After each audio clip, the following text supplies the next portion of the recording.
In his fourth inaugural address, Franklin Delano Roosevelt said, "We have learned that we cannot live alone." That spirit of interdependence flourishes in the fellowship that distinguishes each of our Covenant retirement communities.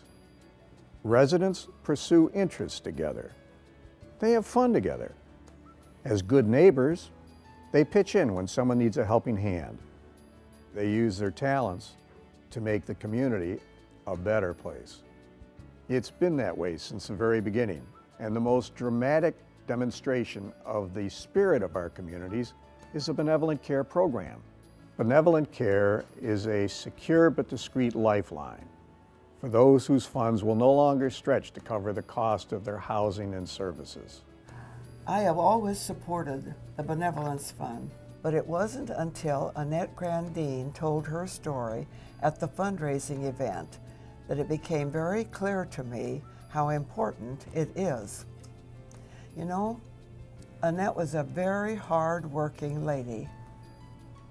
No one would ever have guessed that she needed financial help. Oh, I know. And the three of us were such good friends, I didn't give it another thought. The Benevolent program is such a great thing, and it's helping so many people. I'm glad it's available. Residents know that by contributing to Benevolent Care, they are supporting the financial well-being and dignity of their neighbors. Let's hear more about why folks contribute and how they feel about those contributions. I think that Benevolent Care is one of the most beautiful aspects of living at the homestead, or that would be true of any of the CRC's facilities.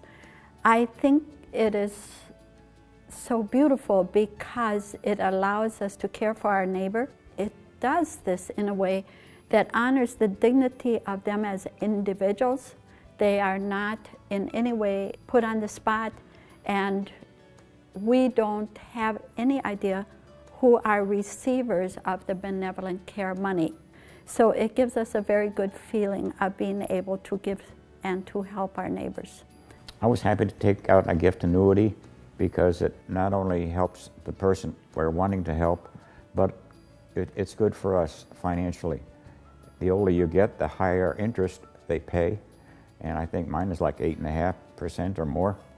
I turned 80 this year, and I decided it was time to do some kind of a charitable gift annuity somewhere. And different agencies were trying to invite me to give to them. And I thought, no, I live at Homestead. And they have that here at Homestead. And that should be my first thought. They're first on my list. I was very, very pleased to discover that there was a revocable trust opportunity here by which I could leave a portion of my estate to continue to be of value to peoples after I die, after I am gone. And that means a lot to me. The charitable gift annuity provides me with a stream of income. It was so wonderful when I received that first gift annuity check, much to my surprise that it would come, you know, like the second day in January. And I appreciated that very much. I am a United Methodist, was a hospital chaplain. I ministered to many, many people of all different denominations and faiths. When my wife and I came here, we were delighted to hear it wasn't just for Covenant people, but for anyone that wanted to come here. And we thought that was great.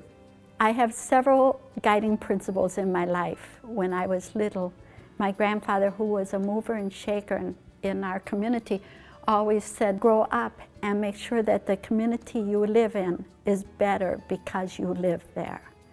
And that has guided me throughout my life. Wherever I was living, I wanted that community to be better because I lived there.